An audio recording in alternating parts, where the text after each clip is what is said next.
Hey, welcome back to Off the Ship. I'm Toby, and this is episode 3 of junk I bought while I was out to sea.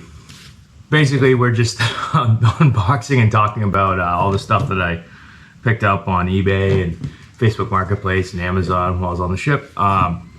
Generally used for future projects, kind of a preview of coming events. Something I really like. It's kind of fun to talk about, put your hands on things. So anyway, let's get to it. Huh.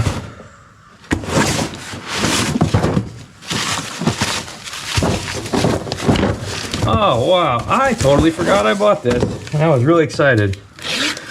All right, I couldn't resist myself. I got on the eBay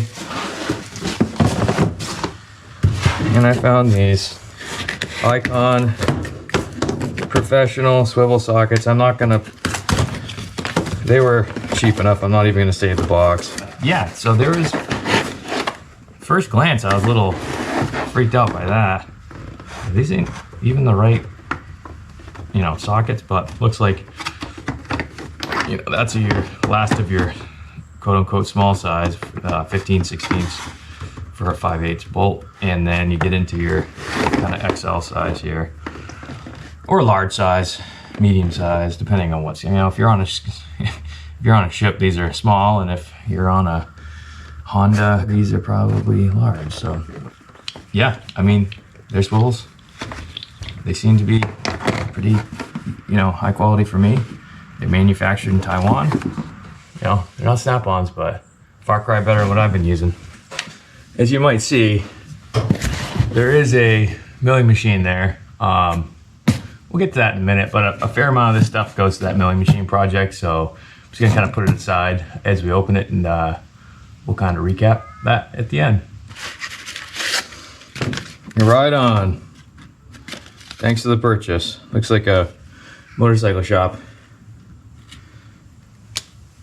Guess it should have said Mo on, but. All right, Kohler, that is the bearing plate gasket. Sweet, that's the one I sheared in a moment of idiocy. Let's stick that with the Kohler parts.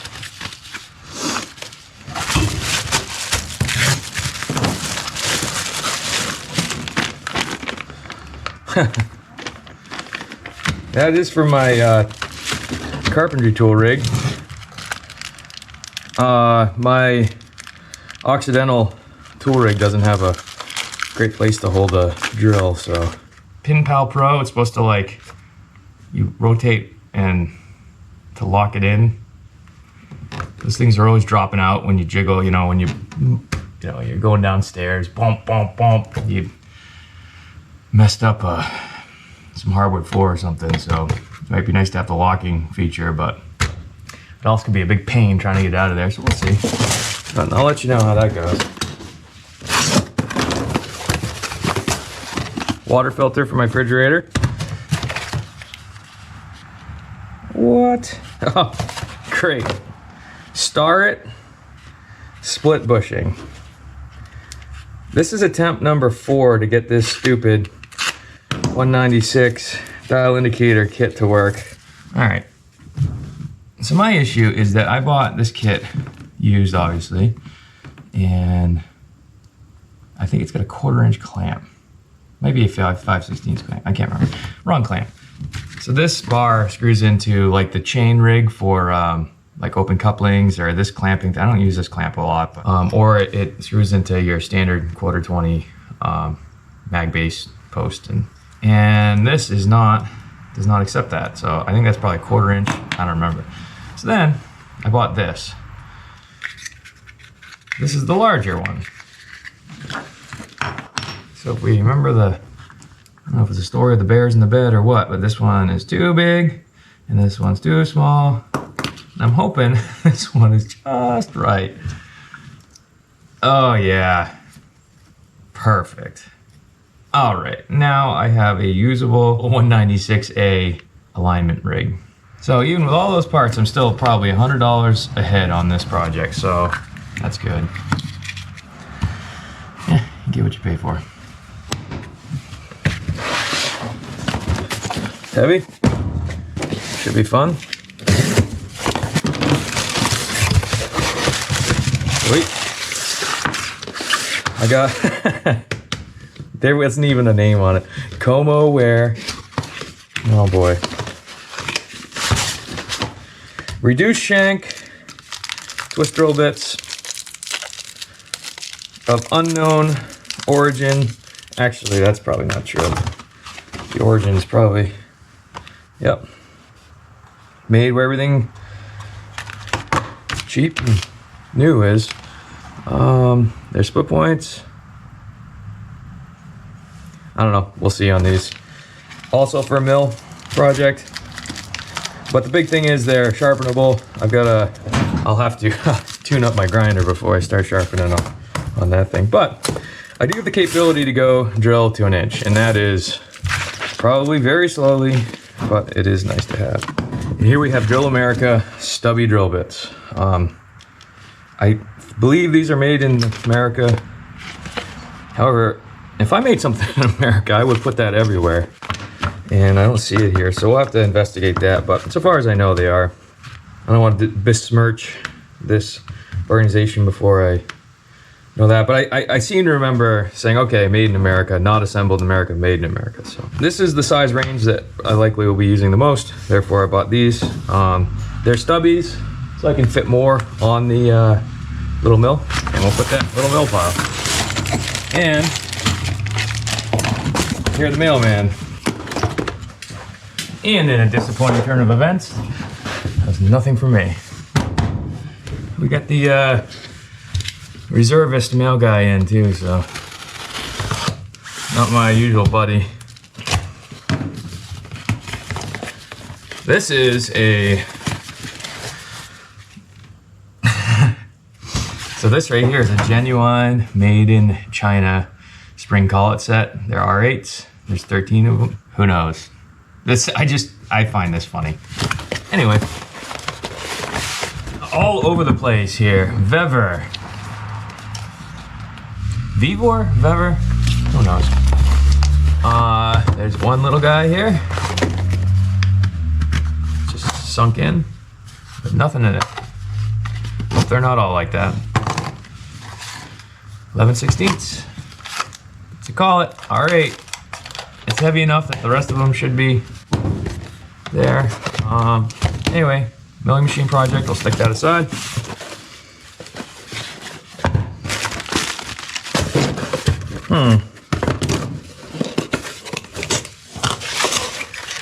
Oh, cool. So this is a Shears collet holder, and it's, you know, it's plastic, HDPE or no, polycarbonate, something. This is to hold the collets. We'll check that out later. But R8 Shears, pretty pumped. Certificate of qualified materials from China. Thank goodness somebody verified the quality of that thing. Yep. That is something that is sorely needed. eBay purchase. Pretty banged up. They were like, I think $10. But the cutting edges are perfect. Instead of right-handed shears for my left-handed use. These, I love these shears. They do not make them in a left-handed configuration, which really bums me out because they're very convenient right-handed, but I just can't really use them. So I was thinking about trying to like use my burr or something to smooth that out so I get my thumb through there. I think my hands are a little big for them anyway, but whatever. I've been using a pair just like this for years, uncomfortably, but they do work incredibly well. So very pumped about that.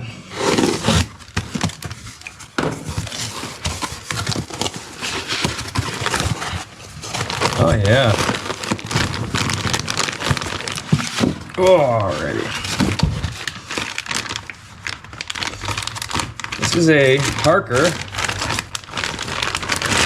hydraulic motor for our Easy Track Z 425. Geez, I can't even remember the name of it. So that's a hydraulic motor for our zero-turn John Deere project. Pretty pumped. I bought this from, I think, Friday Parts. Yeah, this remains to be seen. This was a pretty expensive gamble for me. This was, I think, all of $400. But seeing as how a rebuild, or the seal kit for this motor was $300, I opted to buy, now let's see here, the whole motor, and then I'm going to take the old motor, probably take it apart, see what I can do with it. But in the meantime, we'll have a running mower for Neighborman, so very pumped about that. You know, I'm not much of a theologist, but here's an alternative vision for the afterlife. If you live a life void of morals and ethics and reasonable values, you'll spend purgatory as a U-Haul, like one of those huge U-Haul, those gas jobs. Oh, one just came by just screaming. Man, what a rough life that would be. Yeah, cool. Olsa Tools silicone magnetic tool holder.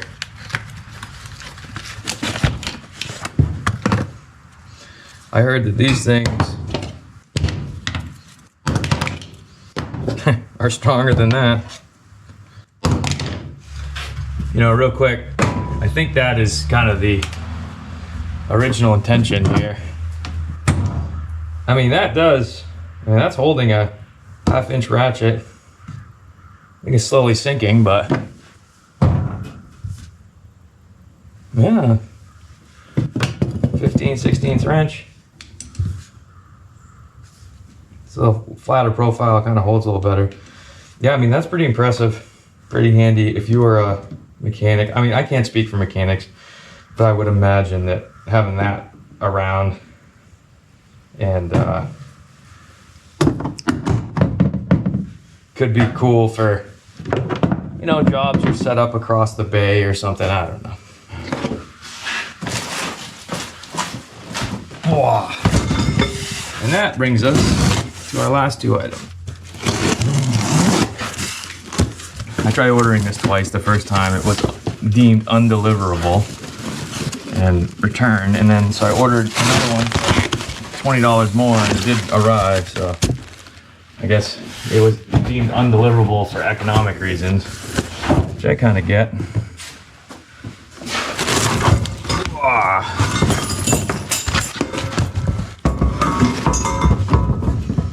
This, my friends, is a vise stand for a vise or a grinder or really anything. It's just kind of a stand that they sold for shop use. And this is the cheapest milling machine on Facebook Marketplace.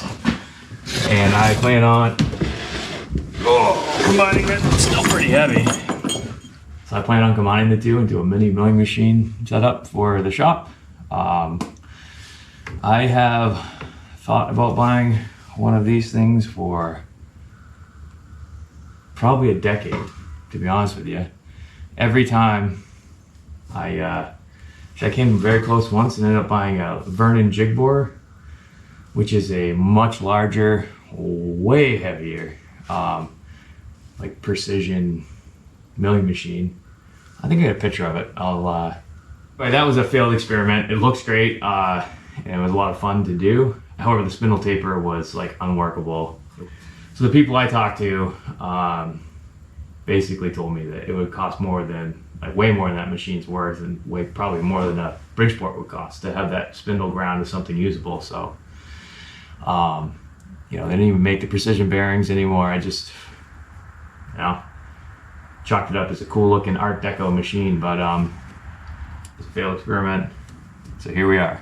Plan on installing this on this. Came with these gigantic anchor type foundation bolts. I do not plan on using these because I changed my mind a lot. So I purchased these. They are insert type, you know, basically threaded inserts for concrete. Never used them. There are limitations, but they seem to be pretty decent. So I bought the setting tool, those, and they are considerably smaller than this, so I can always revert to these. But it would be nice to not have a bunch of you know, bolts sticking out of my foundation if I ever decide to move this thing around. This here is the cheapest milling machine on Facebook Marketplace. I purchased this milling machine from Jason, original owner, super cool guy, great shop. And I said, oh, so did you know, Harbor Freight milling machine, when did you buy that? And he's like, nope, not a Harbor Freight. And he struggled for a minute with the name, and he said, you know what, hang on a minute. And he ran up to his house and he grabbed the manual, and this is a Cummins milling machine. I don't believe any connection with the engine manufacturer, but some of you may know more about this than I do. Jason gave me like a real quick rundown. Apparently before Harbor Freight existed, there's like these traveling tent tool shows. I don't even really know, to be honest with you, but he said he bought it out of the back of a truck at a Cummins tool sales show or something. It's before my time, 20 years ago. I wasn't really paying attention to milling machines. You know, so he owned it for 20 years. He picked up a Bridgeport and put this up for sale for 600 bucks. And I purchased it immediately. So here's the thing. You can buy, so these are all Sieg clones, Sieg X2 clones. So for $1,000 you can buy a genuine Sieg X2, I think, fixed column mini milling machine from littlemachineshop.com. And it will be, you know, a much more rigid machine than this for not much more money. However, there is no way around the shipping. To ship it from California, to me, is like half the price of the machine. I think it's like 500 bucks or something. It's crazy. You know, I've looked for coupons. I've explored different options of shipping.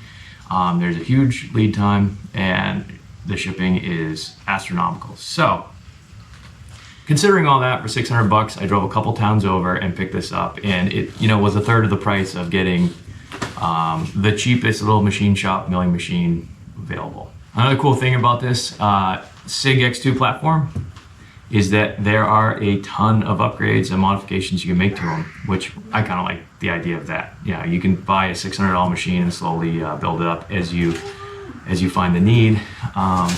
You know, as you can see, he already purchased what looks like an early belt drive conversion kit from Little Machine Shop, and this thing is super quiet.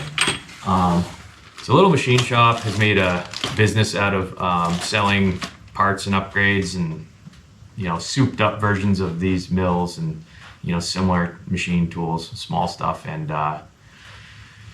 you can buy a solid column, you can buy a, you know, the bed that accepts a solid column, you can buy an enlarged working table, you can purchase higher horsepower heads, you can do all kinds of stuff. There's a air shock, which helps with the head torsion spring, kind of sucks on these apparently, so you can buy a air shock for it. There's another guy on eBay that sells custom-made DC drives for these, which are pretty potent apparently, and have a lot of like tapping features and stuff. There's a lot you can do with this platform, which is kind of why I went with it. And that's not totally true. I went because they're cheap. I want to own a Bridgeport sometime, so I don't want to invest a bunch into maybe, you know, the other machine I was thinking about was a Clausing, was it 8520 mill drill, but that's half the price, if not more, of a Bridgeport. Probably the same price of a Bridgeport, and they're just not big enough for my long-term goals. And so I think I will have some fun modifying this, and eventually I'll probably convert it to a CNC. There's a lot of potential with this little guy. So, in order to support this whole adventure, you know, we touched on some of the stuff, but we got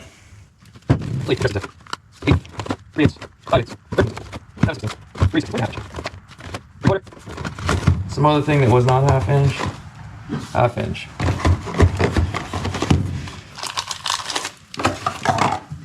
order to support this, we bought the collet holder, collet rack. I'm pumped about that. Maybe I'll mount this down on the base somewhere. I'm not really sure exactly how I'm gonna do that, but I'm gonna do it somehow. And then I just wanna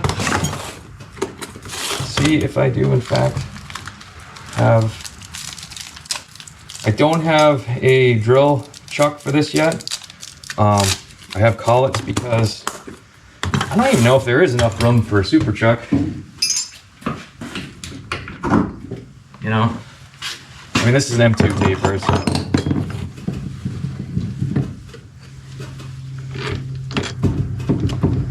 It's probably room, but all right, so I guess there's enough room for,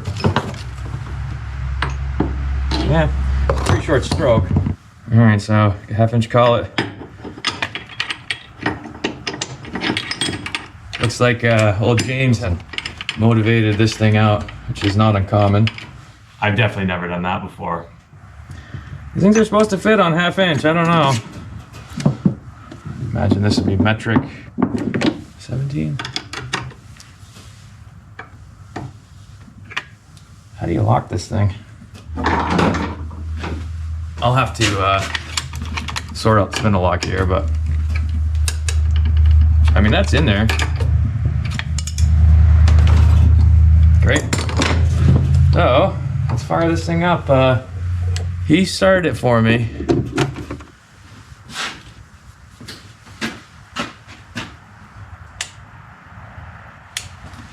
That's your emergency stop. Cool. Yeah.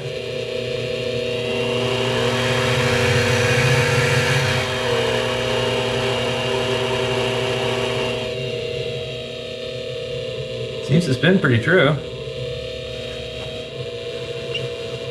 It's about 2/1000 of runout on the shank of the drill bit itself, so I'm just playing around. You know, I haven't got really gone through the setup, but I'm pretty happy with that. At the end of the day, like Keith Fenner says, it is what it is, and we'll make it what it isn't. Anyway, I think we've opened up all the boxes. You know, you've seen the milling machine, which is pretty cool. Let's getting kamikaze by a Hornet here. A little late in the season for that guy. Hey, get out of here. Boy, that Hornet was really after me. Normally just leave them alone and they leave you alone, but that guy was pissed. We're little look ahead. We're wrapping up the 66 110 and the zero turn. You know, prepping for winter. That's coming. It's my neck of the woods. You got to kind of take it seriously and get all your equipment serviced and all that. So we're doing that, and probably won't film that stuff. But probably the next major project will be actually, I think, doing something about this garage. So, you know, we're a couple years out from building a new garage. I've been hesitant to put much money into this one, but making it workable in the winter it's pretty miserable. You know, you can deal with 40 degrees, but you know, -2, and so you know, getting this place sorted out enough that I can deal with the winter would be real nice. And yeah, that project is gonna be done as cheap as possible because it's all gonna get torn down. So let's see what we can do there. And then yeah, I've got my eyes out for the next project, so hopefully it's diesel. That's all I can say to that. So I've done a couple special episodes thus far. I might do a special episode on setting the mill up, maybe installing some of the upgrades from Little Machine Shop, and we'll see how that goes. Sorting the press out, I got a bunch of parts for that, so I'm just kind of waiting for, you know, when I don't have projects lined up, a little dwell time, I'll tackle those. It'd be kind of fun. So anyway, so I think that's it for episode 3 of junk I bought while I was out to sea, and it kind of rhymes. And we'll catch you over likely on the 66 John Deere 110 rebuild. You know, if you enjoyed this, you like the content, feel free to subscribe, give us a like, drop me a comment, especially if you know more than I do about some of this stuff. I sure would appreciate it. If you know a trick Well, anybody knows anybody at Little Machine Shop and they could pull some strings and get me some cheap shipping, I would love to buy the upgrade for that with the table, the whole kit and caboodle. But the shipping is so expensive. I don't know how to solve that problem, but it's like the same price as the upgrade. So anybody knows anybody there, please help me out. Gotta be a cheaper way of shipping something across the country than that. So until then, yeah, we'll catch you on the next one. Have a great day.